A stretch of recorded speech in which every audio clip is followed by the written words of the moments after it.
Aloha Kako guys, and welcome to Just&True. I just wanted to get on. I don't think I posted a video yesterday. I wanted to shortly go over how to connect these dots within the changes in the military within the last month or so. We see the most rapid exit from any occupied country by a United States force in history. We're going to be taking, I think it's 2,000 troops back out of Syria and another, I think, 10,000 out of Afghanistan and the surrounding area, for a ground total of 15,000 troops to be withdrawn within a couple of weeks. Then we, of course, we have General Mattis, who had forced retirement. It was more of a resignation. We all read the resignation letter. Then we have naval staging all across the world that we've been touching on for the last month, and also Vice Admiral Stearny's death or assassination. I believe all these things are absolutely linked. I do believe that there is a planned false flag or false INW attack. I do believe that Vice Admiral Stearny was privy to such knowledge, and that he was either threatening to expose or just generally didn't want to go along with the idea. And then we have General Mattis, who at the end of the day was in control of the investigation into Vice Admiral Stearny's assassination, and now he is resigning. He was fired under the Obama administration, so I guess it's hard for the guy to hold a job, but regardless, at the end of the day, all these things have to be correlated. I do understand that yesterday Iran allegedly fired missiles at the USS Stennis, and allegedly that was part of the false flag or false INW attack that Vice Admiral Stearny was trying to warn people about, that Israeli forces, as well as the United States Naval Intelligence Committee, was planning an attack on Israel or United States forces and pinning the blame on Iran. Now, I don't know the MO behind this. I don't know the motivation behind it. I don't know the goal, or I can't even understand why it would be a good idea. But to see how quickly we exited the region and how happy are the Russians and Turkey and China and Syria are all happy about it, I can see how it would be conducive to military efforts in the region to come up with an excuse to stay in the region. I also understand that without giant private military, or not private military, but giant military contracts,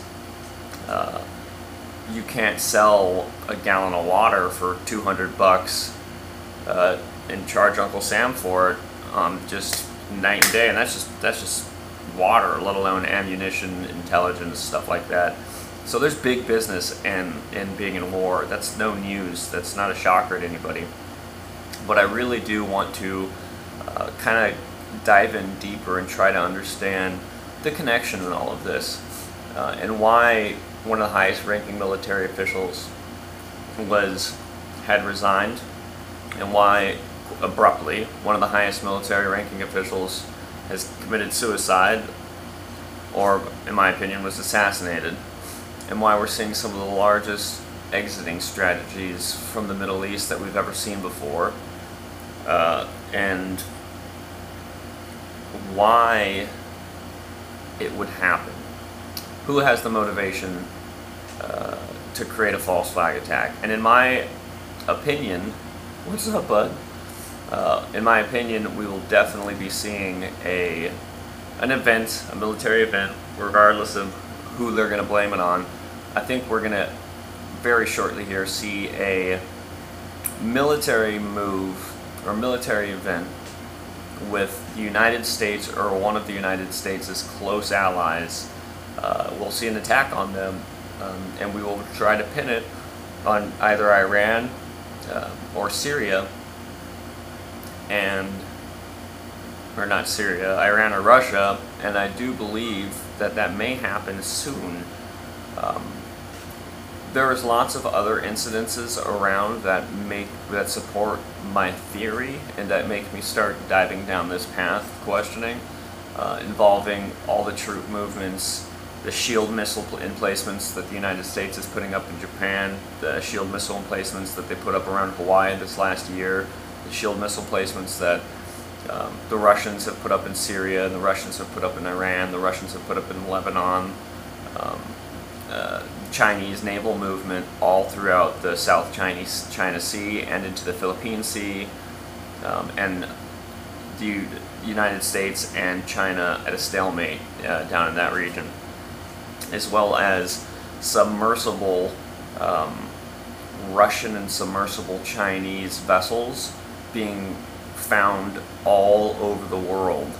Now, a day or two prior to this, I'm not saying this is truth. Take this with a grain of sand. This is just my opinion, and I'm more often wrong than not. I'll be the first one to say that. But in my opinion, it is eyebrow raising when you have subs, nuclear class subs, with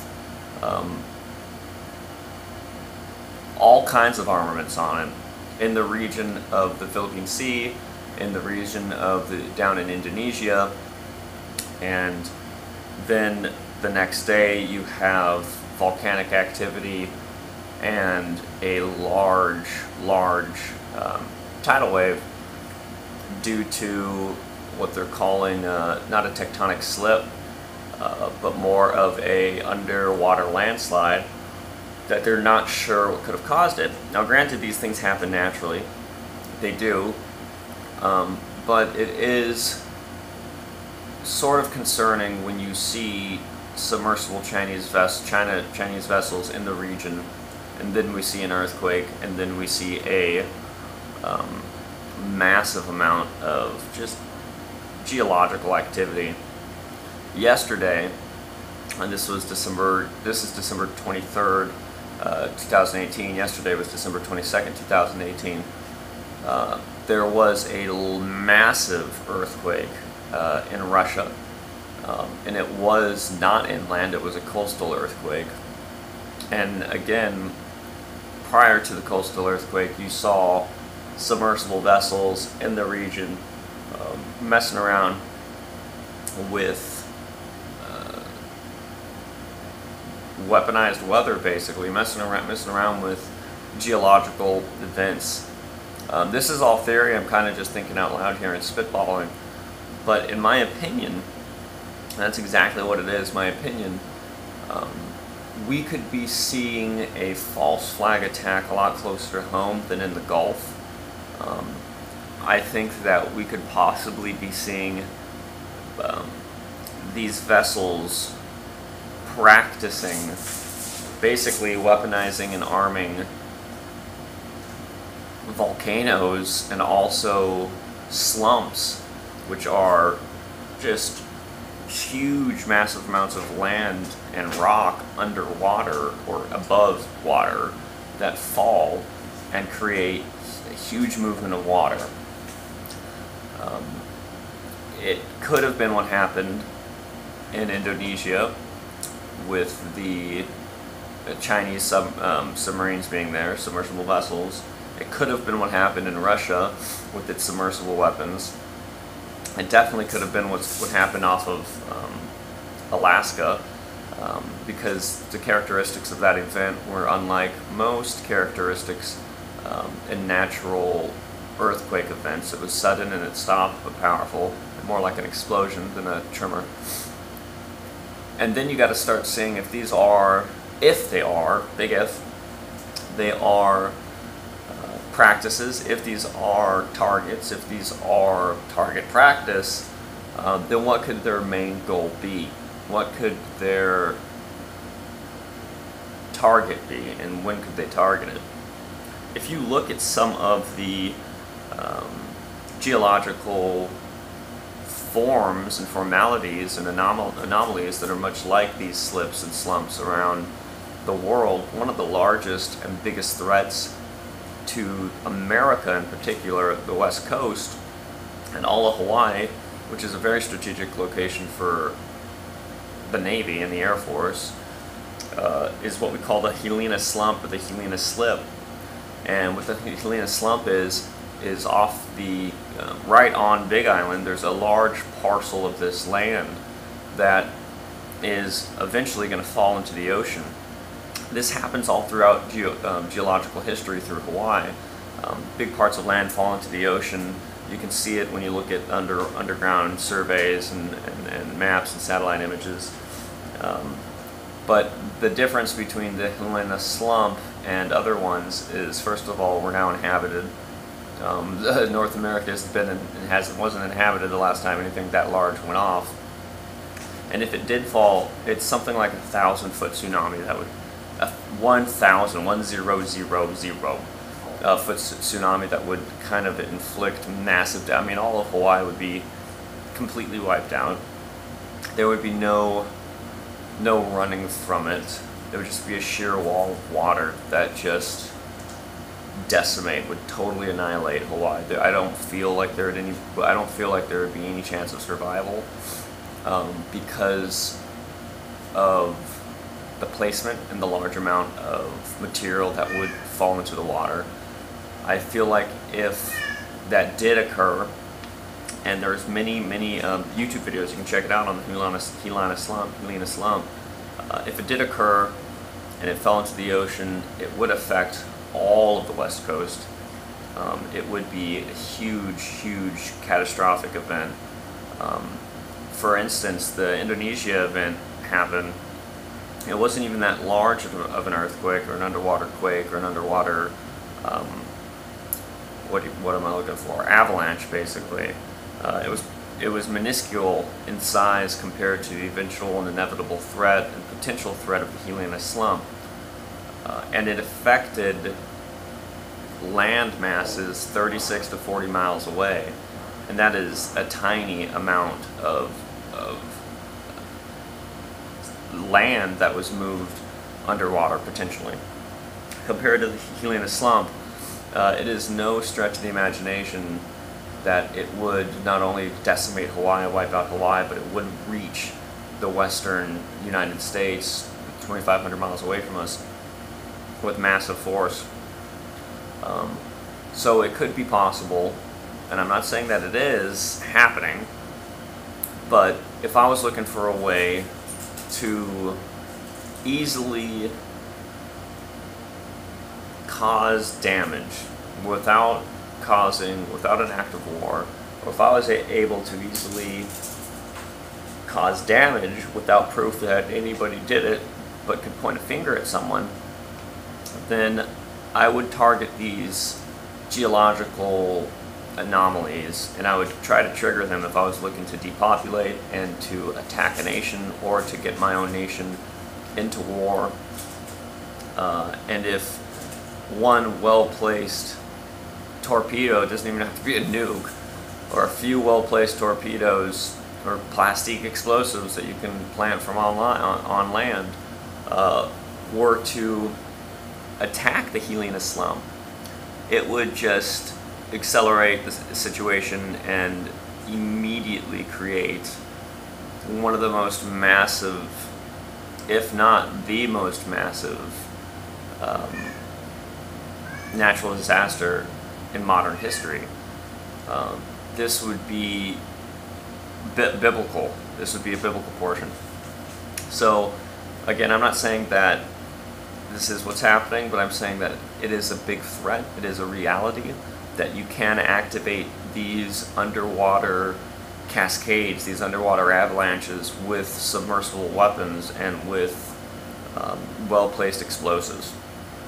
It's not something that's far-fetched, and it could possibly be what caused all three earthquakes, the earthquake or the quake in, all three events rather, the quake in Alaska that happened a few weeks back, Krakatoa landslide, which then activated everything else, the tsunami.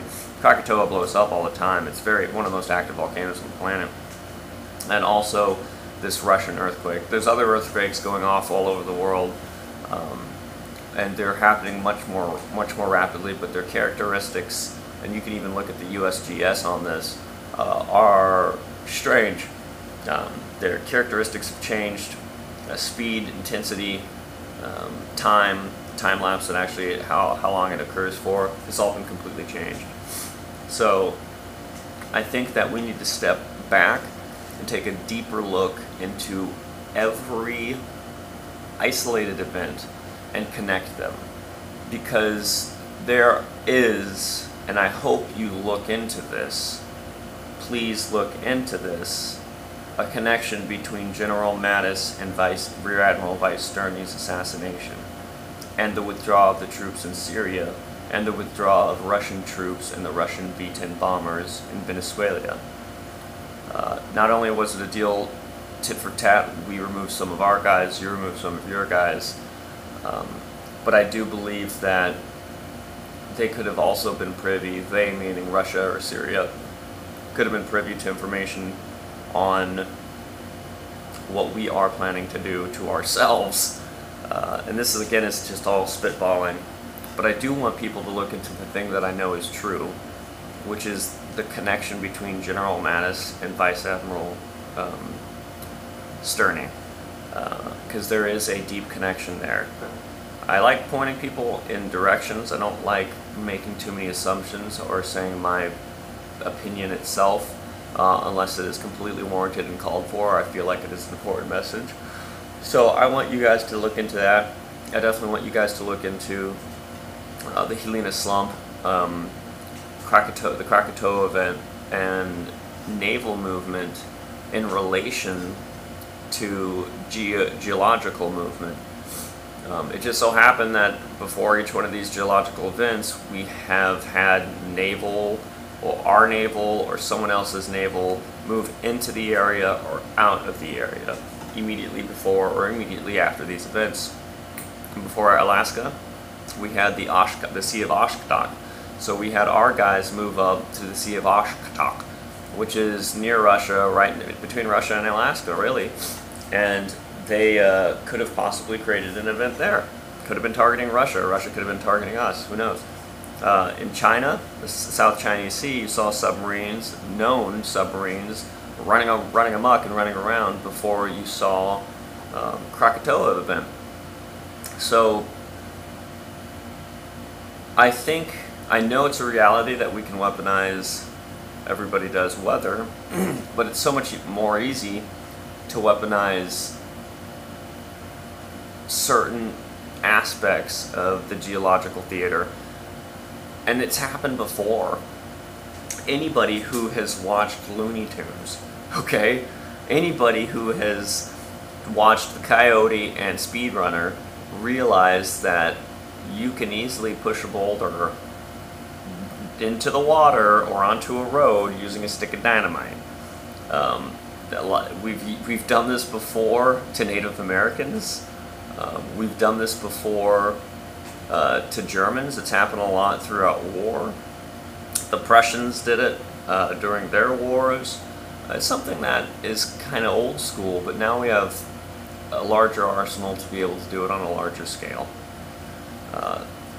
There is so much going on right now with the Navy and the Air Force that it's hard to ignore, especially as a veteran and especially as a concerned citizen. I think that we need to start, instead of looking at each event as an isolated event, trying to connect the dots and understand why these events are occurring and what event is related to each other. There was a big uproar about this giant pyramid looming over the Pentagon.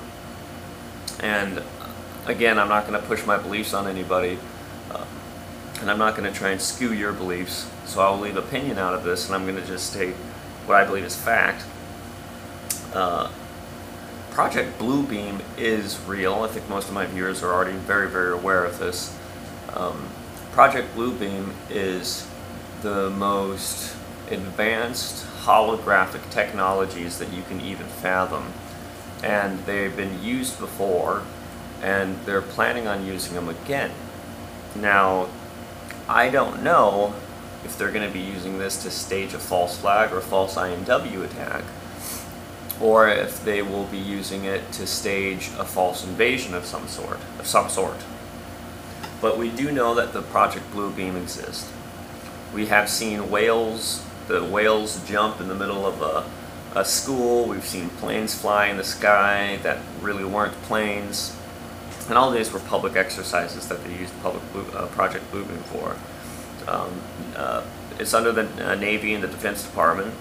There's tons of Navy personnel have come out and talked about the in-depth complexities and potentials of Project Bluebeam. And again, something that correlates to Project Bluebeam and would be chemtrails.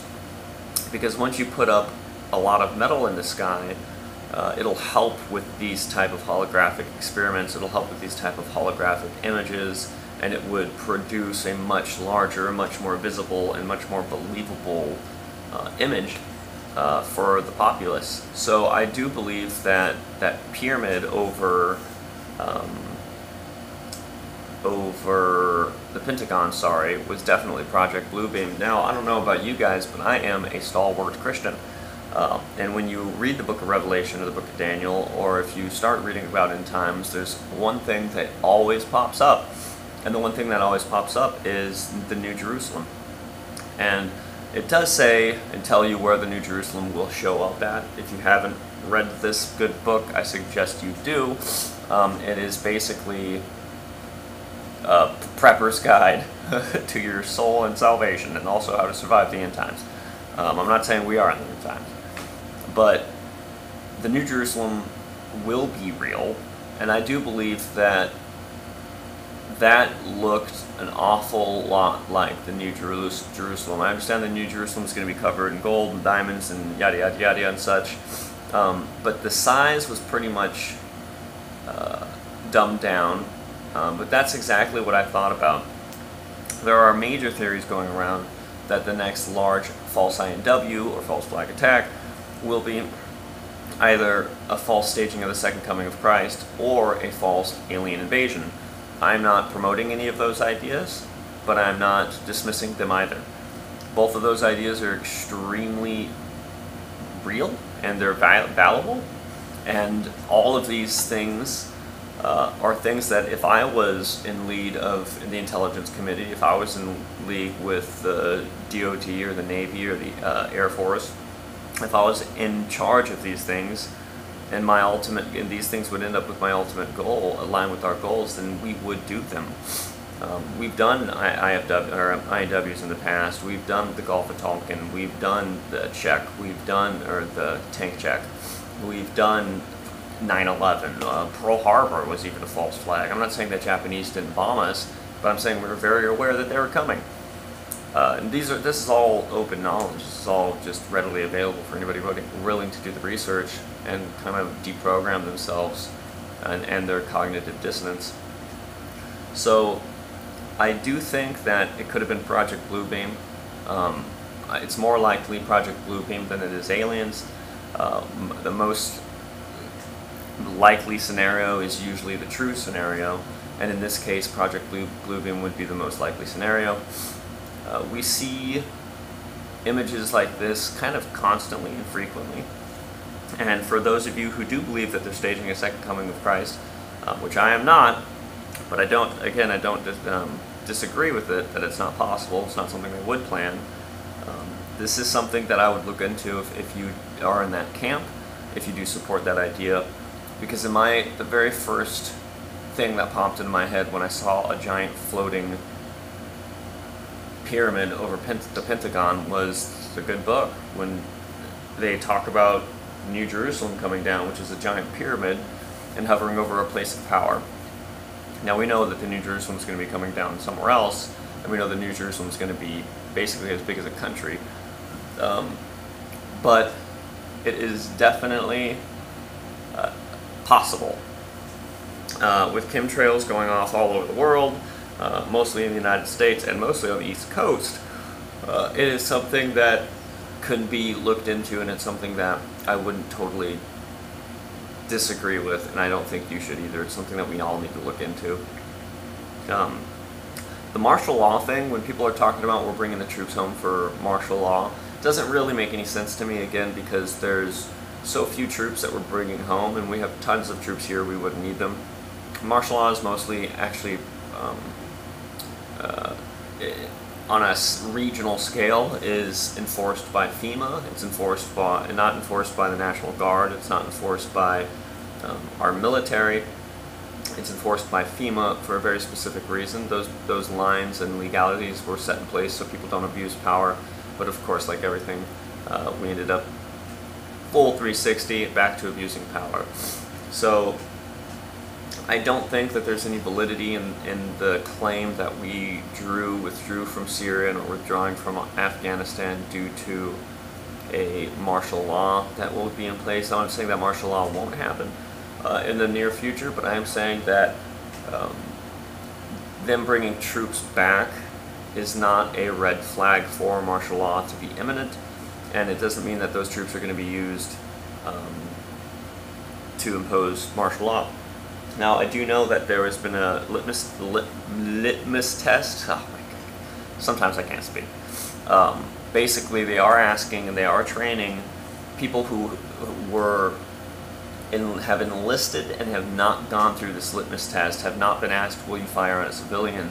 They are asking those questions now. Is coming up for, if you're coming up for a promotion, they start asking you it. If you're being redeployed or deployed, they're asking you. They did ask the National Guards that were sent down to the border. They did ask Border Patrol if they would shoot on civilians. And I'm not sure what happens if you say no. I personally was never asked this in my time in, and I don't think most people are, but I think nowadays it's becoming more common, and it's becoming more of a process to becoming a part of the military. The Posse Comitatus Act is dead, essentially, with the Patriot Act and the new defense bill from 2008, from 2010. They just keep making it more and more. I do not believe in blindly following anybody who is a part of this regime. I don't agree that anybody who isn't a part of this agenda or who isn't a part of this group or elite will ever become the president. I don't believe that the President of the United States will ever be looking out for the people. They'll always align themselves with their group and their agenda. And regardless of how much people want to believe in them, or regardless of how much they look like a savior, false saviors come all the time. And regardless of what kind of backdoor channels they have, and how good it looks, you always need to take a step back and look at what promises these people have made that we think are the saviors that are using, back channel communications, and look at what promises they have kept. And if you can't find any actual help, any proof, if all you see is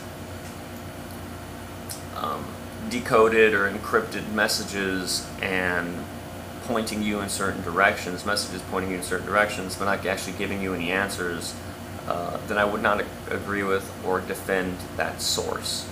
I'm not saying that, again, this is infallible. I'm saying that we need to become critical thinkers, and anybody who just constantly tells you to trust me, trust me, trust me, trust the plan, trust the plan, trust the plan, is the first person that I would start questioning, especially if they were linked to one of the most lying offices on the face of the planet, which is the White House and the executive branch of the government.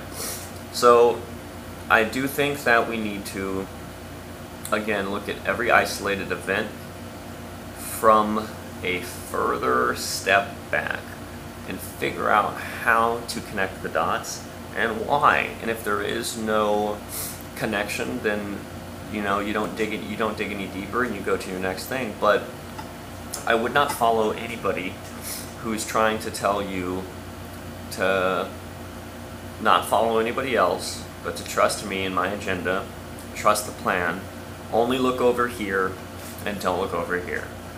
That is just kind of a warning sign to me not to trust them. As far as people who are supporting Trump, and I'm not saying that I don't or I do, we need to realize that yes, Obama decimated our civil liberties just like Bush did, and he decimated our gun rights, and he decimated our protection as our civil liberties. Trump is doing the exact same thing.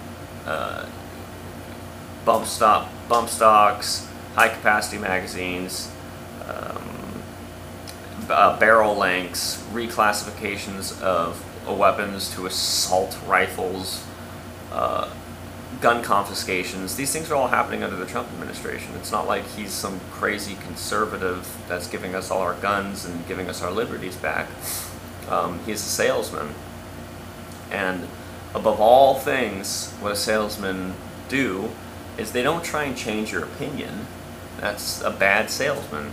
What they do is they align themselves with your views and your general way of thinking, and then get you to agree with their opinion, or get you to follow them. But first they align themselves with you and look like a savior, and then will lead you down the wrong path. So again, I'm not saying I don't trust, I am saying I don't trust Trump, but I'm not saying I'm not a supporter. I'm not saying that I do support him. I'm just saying that I'm critical of everything and everyone at this point, and I think that every American and every citizen of the world should be. I think that you should not blindly follow or blindly trust anybody unless you're blind, literally. And even in that case, they have a walking stick to verify where they're going. So don't trust anybody but yourself, your own judgment. Take in all things, examine all things, but hold on to that which is good. And definitely be more of a critical thinker when it comes to these things. If you start getting too deep into one topic or too deep into one method of thinking or one route or one event, then maybe it's time to take a step back and get a refreshed view and a refreshed mindset, and then approach it again. Or maybe just take a step back and try and look at other events and see if there's any links during your investigation to go back to the previous investigation. I think that we are all doing a really great job. I think we're doing almost too good of a job, because I'm seeing so much planned opposition out there. I'm seeing so much controlled opposition. I'm seeing so much disinformation. And the only time you ever need to do that is if people are actually getting good information. So there are large communities out there of truthers that are doing a great works and great deal of good, but there are also at the same time an equal amount, in my opinion, of controlled opposition, and maybe they don't even know they're controlled opposition. They're just saying things and doing things that are against their own civil liberties and against their own good and against their own welfare and agenda, but they've been skewed so poorly to believe that, to trust the plan. And you should never trust the plan. You should never trust anybody's plan. You should constantly be critical of every plan. You should have more than one plan, and you should never have one source. You should have more than one source. The Bible says to, 2 or 3 witnesses, the law of 2 or 3 witnesses, and I think that's very true when it comes to getting your sources. If you hear me speak and you watch 10 of my videos, and in 10 of my videos I exclaim something or I tell you that something may happen, and that thing doesn't happen each time, just stop watching me. I do the same thing for anybody else. I don't do fear-mongering, I don't do predictive dates, I don't do things like that, because in a sense I think that the most clear-cut, planned and controlled opposition that I've seen online have been some, not all, of these people who give you exact dates, exact locations, exact times, exact reasons, exact events, exact perpetrators. And the reason they do that is so your focused, you have your blinders on those instances that they brought up. You have your blinders and you're focused on those people, those events, those regions, instead of being having a worldview of these events and these people. I think that it is up to us at this point to inform each other, but it's also up to us to correct each other. If I'm doing something wrong, or if I'm saying something that's wrong, or if you have information that proves me wrong or goes against what I'm saying, it doesn't even necessarily have to prove me wrong, but something that would help, then please let me know. I am not here to listen to my own voice, even though I do sound amazing. I'm not here to, for obviously monetary reasons. There's no ads on this channel. I don't have any plugs. There's a link in the description. None of that. I'm strictly doing this to promote the general welfare of each citizen in the world and to communicate with other like-minded individuals who in turn can help me prepare as well. I know since I've put this out there and since I've started my channel, I've had many people contact me and teach me quite a bit of things from a prepper standpoint and from current views and current events. 90% of my channel is just prepping and how to prep and what to prep and things like that. Every once in a while I'll get into current events, but that's only if it's extremely important or I feel like it is directly tied to why we are prepping. So I guess that will be my video for the day. I hope you guys have a great day. I think I'm going to go outside. It's about maybe 05. Yeah, it's like 5 o'clock in the morning right now. I will probably go have a nice hike. Go check out one of my BOLs, and other than that, don't trust the plan. Don't trust anybody, okay? Just trust yourself and trust the fact that you will be fine if you have a critical mindset and if you're constantly thinking. Do not fall into the fear, because fear is the very first thing that the bad guys weaponized. Don't fear any event, because fear is when you start losing your mental faculties and your ability to critically think about whatever they're trying to make you afraid of. Just trust your instincts and verify. Trust but verify. Dovia Naprovia, right? That's what I don't like Reagan at all, but trust but verify. That is something that I think we all need to start doing a little bit more, because even though we may not know it, some of us are putting out bad information, and some of us are putting out misinformation and controlled opposition information, and I hate to see that come out of people who I love and come out of people who I think are good content makers and good subscribers. Other than that, I love you guys. Hope you guys have a great day. Mahalo nui loa for coming in. Ohuiho until next time. And just think. Think, because you guys are all so smart, so much smarter than I am, so much smarter than the general population, and so much smarter than our rulers. You guys have an ability to think outside of the box. You guys have an ability to critically think about any situation. You have an ability to remove yourself from a situation, your personal beliefs, your personal understanding, your personal experiences, to get a much more empathetic, well-rounded, full view of a scenario. I admire each and every one of you for that. I thank each and every one of you for that, for teaching me this, and I believe we need to continue to teach others. If you don't have a YouTube channel yet, make one. It costs you no money. You can help other people, and you have a very, very significant amount of information to tell people. There are things that you know that other people don't know. There are people out there that don't know you exist until you put your face out there. You'll come in contact with some amazing people. You will help others. You will teach others, and your voice will be heard. This is a strong platform, and we need to use it while we have it. They're censoring us more and more every day.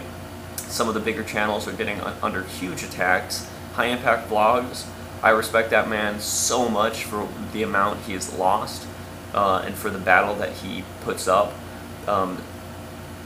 And he just keeps fighting. He just keeps fighting. So I want you guys to keep fighting a good fight. Don't give up. Never quit. If you guys come close to quitting, come back to my channel. Throw me a hello. Say, Justin, I need some inspiration. And we can read together. We can pray together. We can do some research together. You know, this is more than just a YouTube channel. This is a community. This is a family, and we need to stay that way. We need to remember that we are all on each other's side. Unless you're a multi-billionaire who's a part of the cabal, who's a part of the elite shadow government, in which case you're not part of the family, but we'd like you to become one. So anyway, I love you guys, mahalo nui loa, and I will see you guys tomorrow. Peace.